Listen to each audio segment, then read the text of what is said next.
Welcome to Nellai aroma. இன்னைக்கு நம்ம நெல்லை அரோமால பார்க்க போற ரெசிபி ஆப்பம். ஏற்கனவே ஒரு ஆப்பம் ரெசிபி நான் போட்டிருக்கேன். இது கொஞ்சம் டிஃப்ரெண்டா இருக்கும். இது வந்து தனி பச்சரிசி மாவுல பண்றது. அது மட்டும் இல்ல, கேரளா ஸ்பெஷல் பாலாப்பம். கண்டிப்பா இந்த ரெசிபி வந்து நீங்க ட்ரை பண்ணி பாருங்க. அவ்வளவு டேஸ்டா இருக்கும் இந்த ஆப்பம். இந்த ஆப்பம் வந்து எங்க அம்மா சொல்லி கொடுத்த ரெசிபி. இதுவரைக்கும் நெல்லை அரோமாவை சப்ஸ்கிரைப் பண்ணாதவங்க கீழே இருக்கிற ரெட் கலர் பட்டனை பிரஸ் பண்ணி சப்ஸ்கிரைப் பண்ணிக்கோங்க. அப்படியே அது பக்கத்துல இருக்க பெல் ஐக்கானையும் கிளிக் பண்ணிக்கோங்க. நான் எப்ப வீடியோ போட்டாலும் உடனுக்குடனே உங்களுக்கு வந்து சேரும். Welcome to Nellai aroma. இன்னைக்கு நம்ம நெல்லை அரோமால பார்க்க போறது கேரளா பால் அப்பம், பால் ஆப்பம். சரி, இந்த ஆப்பத்துக்கு நான் இன்னைக்கு 1/2 கிலோ பச்சரிசி எடுத்திருக்கேன். வெள்ளை பச்சரிசி. இந்த பச்சரிசியை நல்லா கழுவிட்டு தண்ணியில் நல்லா ஊற போட்டுக்கோங்க. ஒரு 4 மணி நேரம் ஊற போட்டு எடுத்துக்கோங்க. இது தண்ணியில் கழுவிட்டு நான் 4 மணி நேரம் ஊற போட்ட அரிசி.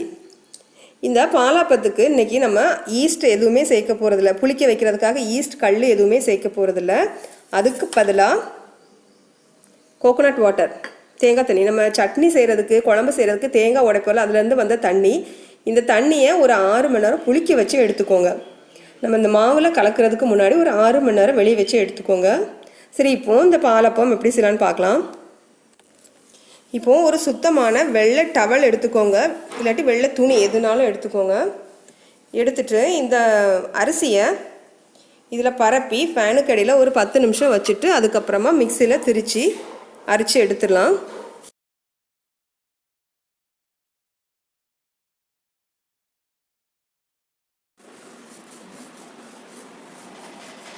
இப்போது ஒரு 10 நிமிஷம் ஆகிட்டு இந்த அரிசி வந்து கொஞ்சம் ஓரளவு ட்ரை ஆகிட்டு. இப்போ இதை நம்ம மிக்சியில் நல்லா திரித்து நல்லா அரிச்சு எடுத்துடலாம். நல்லா நைஸ் பவுடராக அரிச்சு எடுத்துக்கோங்க.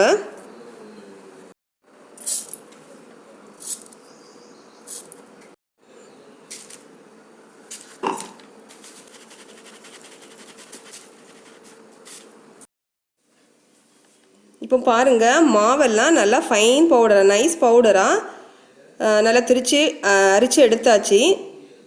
இது வந்து அரிப்பில் அரிக்கும்போது குருணை வரும். அந்த குருணையும் திரும்ப நீங்கள் மிக்சியில் போட்டு திரித்து நல்லா அரிப்பில் அரித்து எடுத்துக்கோங்க. இப்போ இதை வேறு பாத்திரத்துக்கு மாற்றிடலாம்.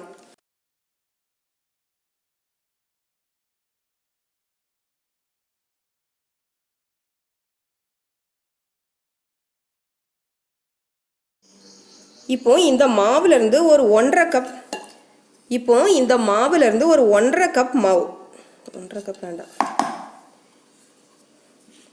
இப்போ இந்த மாவுலேருந்து ஒரு 1 கப் மாவை எடுத்துக்கோங்க. எடுத்துட்டு இன்னொரு சாஸ்பேனில் போட்டுருங்க.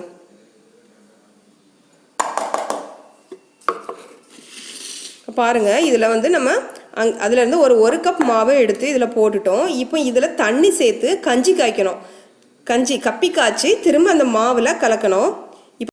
இப்போ அந்த மாவுலேருந்து நம்ம 1 கப் மாவு எடுத்துருக்கோம். 1 கப் மாவுக்கு 3 கப் தண்ணி எடுத்துக்கோங்க. 3 கப் தண்ணி விட்டு இதை நல்லா கலக்கி கஞ்சி காய்க்கலாம்.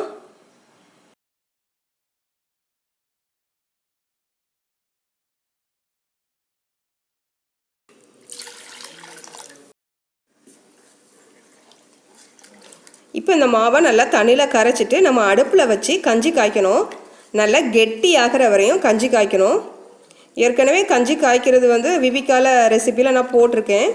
நான் விவிகா ரெசிப்பியும் இந்த டிஸ்கிரிப்ஷன் பாக்ஸில் லிங்க் கொடுக்குறேன், நீங்கள் பாருங்கள். இதுக்கு முன்னாடி இன்னொரு டைப் ஆப்பமும் நான் போட்டிருக்கேன். அந்த ஆப்பம் ரெசிப்பியும் நான் லிங்க் கொடுக்குறேன் டிஸ்கிரிப்ஷனில் பாருங்கள். அதுவுமே நல்லா சாஃப்டாக வரும். அது வந்து உளுந்தெல்லாம் சேர்த்து பண்ணுவோம். அது கொஞ்சம் டிஃப்ரெண்ட்டாக இருக்கும். சரி, இப்போ இதை வந்து நம்ம கஞ்சி காய்ச்சிட்டு வந்துடலாம். இப்போது நான் கஞ்சி காய்க்கிறதுக்காக அடுப்பில் வச்சுருக்கேன்.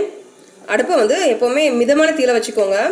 அப்புறமா அந்த அரிசி மாவு உள்ளே போட்டுக்கோங்க, நல்லா கலக்கி விட்டுக்கோங்க. அப்படி இல்லைன்னா அந்த அரிசி மாவு அடியில் தங்கும் போய்.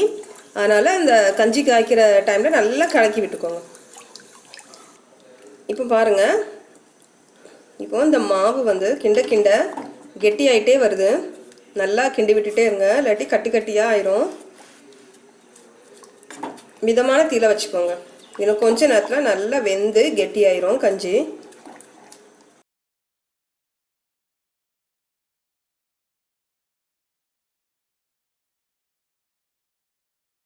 இப்போ அந்த மாவு வந்து நல்லா வெந்து கெட்டி ஆகிட்டு இது போதும். இப்போ ஸ்டவ் ஆஃப் பண்ணிடலாம். ஆஃப் பண்ணிவிட்டு இந்த கஞ்சியை நல்லா ஆற வச்சுருங்க. ஆற வச்சதுக்கு அப்புறமா அந்த மாவு கூட சேர்த்து நம்ம மிக்ஸ் பண்ணணும். இப்போ இந்த கஞ்சி வந்து நல்லா ஆற விட்டுலாம். இப்போ நம்ம ஆப்பத்துக்கு கஞ்சி காய்ச்சி வச்சது அது நல்லா கெட்டியாகி நல்லா ஆறிட்டு இப்போ நம்ம அரிசி மாவை எடுத்துக்கலாம். இந்த அரிசி மாவில் இந்த கஞ்சி சேர்த்து நல்லா பிசைஞ்சு வச்சிடலாம்.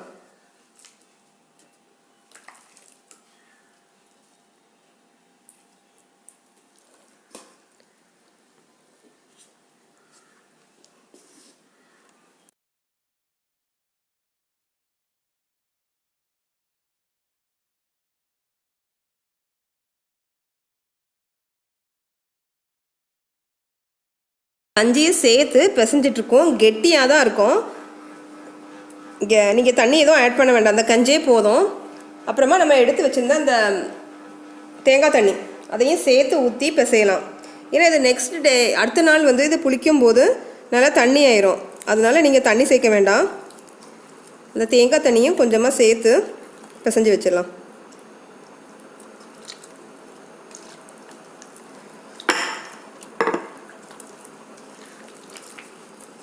இப்போ இந்த கஞ்சி தேங்காய் தண்ணியெல்லாம் பிசைஞ்சதுக்கப்புறமா இப்படி ஒரு கெட்டியான பக்குவத்தில் தான் மாவு இருக்கட்டும். இப்போ இந்த பாத்திரத்தை மூடி நல்லா புளிக்க வச்சிடலாம்.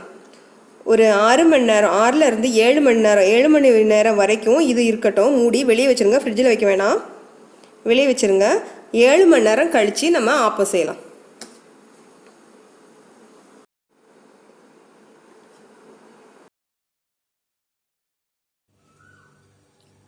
இப்போ ஒரு 7 மணி நேரத்துக்கு அப்புறமா இந்த ஆப்ப மாவை எடுத்து பார்த்தோன்னா நல்லா புளிச்சு இருக்கும். ஆனால் வந்து ரொம்ப தண்ணியாலாம் இருக்காது, நம்ம கெட்டியாக தான் ஆட்டி வச்சோம்.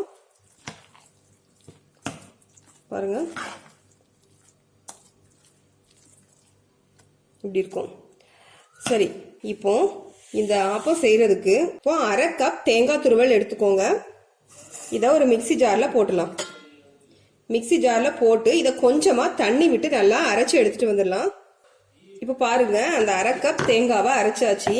இது கூட நம்ம புளிக்க வச்சிருந்த இந்த ஆப்ப மாவை சேர்த்துடலாம். நீங்க இந்த ஆப்ப மாவை இப்போ வந்து நீங்க ஃப்ரிட்ஜில் ஸ்டோர் பண்ணி வச்சுக்கலாம். எப்பப்போ தேவையோ அப்போ எடுத்து இந்த தேங்காய் அரைச்சி அது கூட சேர்த்துக்கலாம். தேங்காய் சேர்த்து அரைச்சி நீங்க ஃப்ரிட்ஜில் வைக்காதீங்க. தேங்காய் சேர்த்து அரைச்சதுக்கு அப்புறமா நம்ம உடனே ஆப்பம் சுட்டு எடுக்கணும்.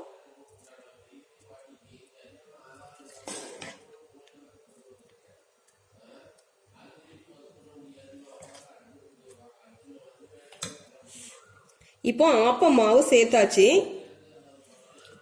இதை இப்போ நம்ம மிக்சியில் இன்னும் ஒரு சுற்றி எடுத்துட்டு வந்துடலாம். அந்த தேங்காய் ஆப்ப மாவு எல்லாம் நல்லா சேரட்டும்.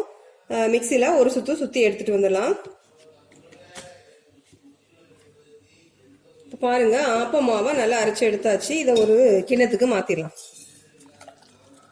இந்த ஆப்ப மாவு ரொம்ப கெட்டியா இருந்துச்சுன்னா கொஞ்சமா தண்ணி சேர்த்து அரைச்சிக்கோங்க. அப்படி இல்லைன்னா இந்த ஆப்ப மாவு தனியாக இருந்துச்சுன்னா தண்ணி சேர்க்க வேண்டிய அவசியம் இல்லை. ஏன்னா நம்ம தேங்காயில் தண்ணி சேர்த்து தான் அரைச்சி எடுத்துருக்கோம். கொஞ்சமாக இந்த மிக்சி ஜாரை கழுவி அதை ஊற்றிடலாம். கொஞ்சமாக இந்த மிக்சி ஜாரை கழுவி அந்த தண்ணியையும் சேர்த்துடலாம்.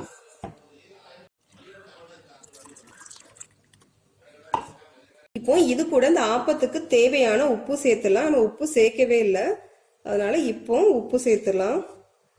உப்பு சேர்த்துட்டு ஒரு 2 பிஞ்ச் போல சோடா உப்பு அதையும் சேர்த்துடலாம். சேர்த்துட்டு நல்லா கலக்கி வச்சிடலாம்.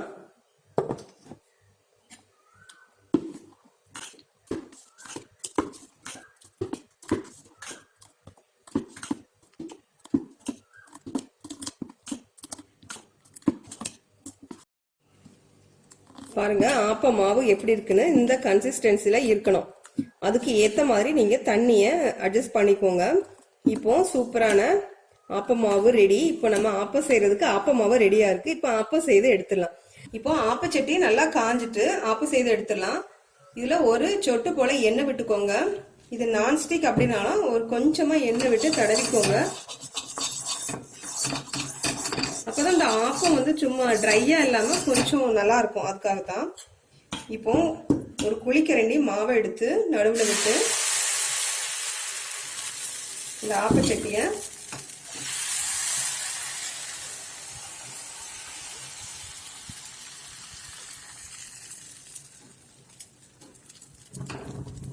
எடுத்துக்கோங்க. இப்படி அந்த ஆப்ப மாவு விட்டு சைட்ல எல்லாம் நல்லா திருப்பி விட்டுக்கோங்க. இப்போ இதை நல்லா மூடி வச்சிடலாம். மூடி வச்சு நல்ல ஒரு மிதமான தீல, ரொம்ப லோ ஃபிளேம்ல வேண்டாம், ஹை ஃபிளேம்ல வேண்டாம், அதுக்கு ரெண்டுக்கும் நடுவுல உள்ள ஃபிளேம்ல வச்சு இதை வேக வச்சிடலாம். ஒரு 2 நிமிஷம் ஆயிட்டு பாருங்க, ஆப்பம் நல்லா சூப்பரா வெந்து ரெடி ஆயிட்டு. இப்ப அதை எடுத்துடலாம். நான்ஸ்டிக் அப்படிங்கறதுனால நல்லா ஒட்டாம வருது. இதுவே இரும்பு சட்டினாலும் ரொம்ப நல்லா இருக்கும். இரும்பு சட்டி, பழக்கின இரும்பு சட்டிலே நீங்க ஆப்பம் செய்தீங்கனாலும் அது சூப்பரா இருக்கும். நான்ஸ்டிக்கை விட அது ரொம்ப நல்லா இருக்கும். அதை எடுத்துலாம்.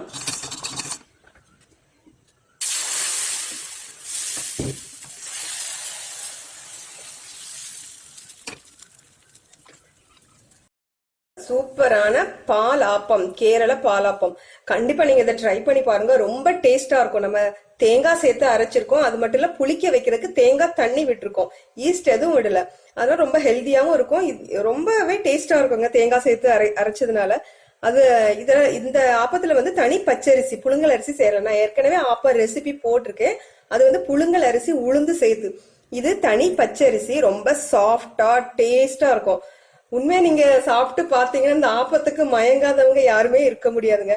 அதுலயும் இது கூட இனிமே தேங்காய் பால் ஊத்தி சாப்பிட்டோம் அப்படின்னா அந்த கெக்கே தனிதான், ரொம்ப டேஸ்டா இருக்கும். இது தேங்காய் சேர்த்திருக்கிறதுனால இது கூட நீங்க கடலைக்கறி வச்சு சாப்பிடலாம், சிக்கன், மட்டன், இப்படி எது வச்சுனாலும் சூப்பரா இருக்கும். நல்ல காம்பினேஷன் இந்த ஆப்பம். ஈவன் சாம்பார், சட்னி கூட நல்லா இருக்கும் இந்த ஆப்பத்துக்கு. கண்டிப்பா நீங்க ட்ரை பண்ணி பாருங்க. ட்ரை பண்ணி பார்த்துட்டு உங்க கமெண்ட்ஸை மறக்காம கமெண்ட் செக்ஷன்ல போடுங்க. இந்த வீடியோ பிடிச்சிருந்தா லைக் பண்ணுங்க, ஷேர் பண்ணுங்க, மறக்காம நெல்லை அரோமாவுக்கு சப்ஸ்கிரைப் பண்ணுங்க. இது மாதிரி எந்த ரெசிபிகள் வேணும் அப்படின்னாலும் உங்க கருத்துக்களை நீங்க கமெண்ட்ஸ்ல சொல்லுங்க. எனக்கு தெரிஞ்ச ரெசிபியை நான் உங்களுக்காக போஸ்ட் பண்றேன். தேங்க்யூ.